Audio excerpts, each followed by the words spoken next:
Now then everybody, how are you doing? Welcome to another episode of First Impressions. Today we're going to be looking at a game called Trove, which is a free-to-play MMO RPG. So what do you actually do in Trove? Well, after a brief intro tells you the land you lived in was once warm and joyous under the realm of the sun goddess. Eventually, however, the evil moon goddess has come along, and with her she's brought evil minions and darkness to the land, and that's basically it. After you complete the tutorial at the beginning of the game, you're then told to go off and explore the world. So there's no plot to follow, you basically pick a world, travel to it, and then you fight the monsters in the world, explore the dungeons inside that world, kill the bosses, earn loot, rinse and repeat essentially, and there's some elements of crafting and building thrown in there too, but mainly it's purely about the gameplay. There's no plot to follow, it's all about clearing dungeons, earning loot, and rinsing and repeating. So as I just mentioned, the gameplay mainly focuses on finding dungeons, clearing the enemies and the bosses inside, and gaining loot, and then repeating that again and again. So as you travel to each world, you'll find different dungeons which look like little X's or crosses on the map, and you just keep clearing them until eventually you can move on to another world. You can do that any time you want to, so you can clear as many dungeons as you see fit, and once you get bored of that world you can move on to a different region. So combat in Trove is very easy to pick up. It's hack and slash in nature, so you've got close range classes as well as long range classes, the ability to dodge, and then you can learn new moves and power ups to use when you're out in the field fighting enemies. And as you defeat different enemies in dungeons, you unlock new gear and weapons for each class and character. In Trove you can switch classes at any time during gameplay, although I like the idea of this, such as wanting to fight a strong enemy from a distance and being able to switch a class on the fly. For me it detracts from the sense of having a main class or character, unlocking their abilities and mastering their playstyle, and the enjoyment you gain from the accomplishment of doing that. So in other RPGs like Dragon Age for example, you obviously have your main character and you play through the game with that character and their playstyle, but there's a sense of wanting to replay in those games because you might try a different approach, different character, and because you could switch the classes at any time in Trove, it does detract from me that sense of accomplishment. It feels slightly watered down and there's a lack of uniqueness to each character. Now I know there's going to be plenty of people who like the idea of being able to change class at any time, especially if you feel that a certain type of character isn't the one for you, or if you're just getting a little bit bored, being able to switch at any time is good. Just for me it just feels a little bit impersonal, that you don't really have any character that's set unique to you. However, you can customise the aesthetic appearance of each class or character, so you can change the eye colour, hairstyle, colour of clothing and so forth. So that does allow you to have a little bit of your own uniqueness and put a stamp on each class of character in the game.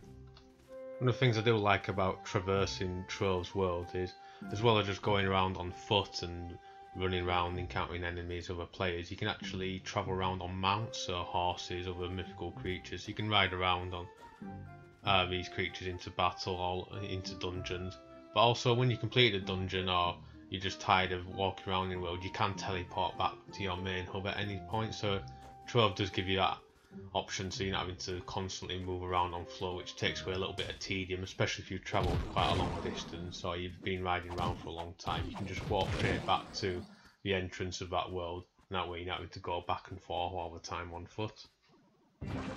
So as you enter a new world and travel around, you'll notice plain areas where you can actually set up what's called a cornerstone. So the cornerstone is a bit like a pop-up tent, so you can set it up at any available space in each map, and once you're in the cornerstone you can then customise the appearance of it, so you can change how it looks, what features it has and so forth. Now the cornerstone does travel around with you as you move around, but once you've made any changes to the actual cornerstone, those are saved permanently, so each time you set it up at a new plot, whatever changes are in the appearance will always stay the same. And the reason you set up a cornerstone, it allows you to restock items, craft facilities, and customise the appearances of characters and so forth. A large feature in Trove is the actual crafting system. So you've got the outdoor crafting, which is similar to games like Minecraft, so you chop away at the earth and the terrain and you can build on that, and that's how you develop your cornerstone.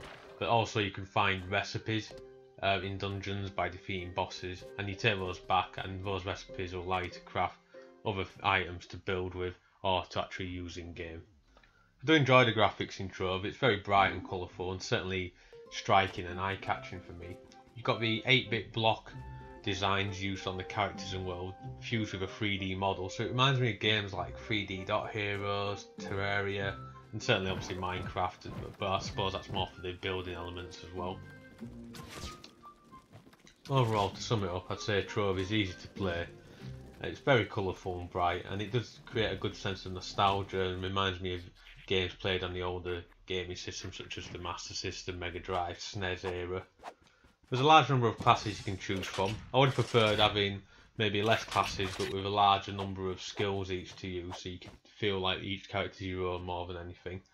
But I do feel the game does have a lot of ideas to represent, so you've got a lot of crafting, building, riding around on horseback, so there's a lot of ideas there which I do feel is let down by the lack of a story. You're basically going around crawling through the dungeons, defeating the bosses, looting, and just repeating that gameplay over and over again. So if you're looking for an engaging plot, you'll be disappointed here. The game feels good if you're going for maybe playing for an hour or two at a time, but any more than that, I feel like the gameplay would become repetitive very easily. And the fact that when you travel from each world, essentially just completing more dungeons over and over again, does, for me, it doesn't really hold much appeal. I like a game where you can work through a plot, or even with online MMOs and RPGs like Final Fantasy XIV, there's stories delivered quite well there, and so it gives you a sense of progression, whereas on here it's purely about the gameplay. Now, with Trove being a free-to-play game, the developers obviously want to make money by people purchasing the add-ons. Now, when I looked on the online store, there's only 3 packs to actually buy if you're interested. So there's one for £80, one for £40, and one for £60. So I was quite surprised there's only a small number on there. So it's quite a good thing where there's not a staggering amount to pay for. It means that there's less choice, but then it's not an obvious looking cash grab there either. Overall, there's a lot of ideas that are presented well, which I wanted to like more than I did. The gameplay felt just a bit too average to me. There's a lot of repetitive hack and slash and doing the same thing over and over again in the dungeons. I wanted to like the game more than it actually did. If you're looking for something, as I mentioned, with a deep story, you're not going to get that here. But then if you don't mind playing a good hour or two where it's just quick arcade style gameplay, then this is going to be a game for you. If you're looking for more in-depth and more gripping character development, then I'd look elsewhere. Thank you for watching this episode of First Impressions. Be sure to subscribe to my channel to catch the latest videos. Thanks again for watching, and I'll catch you guys later.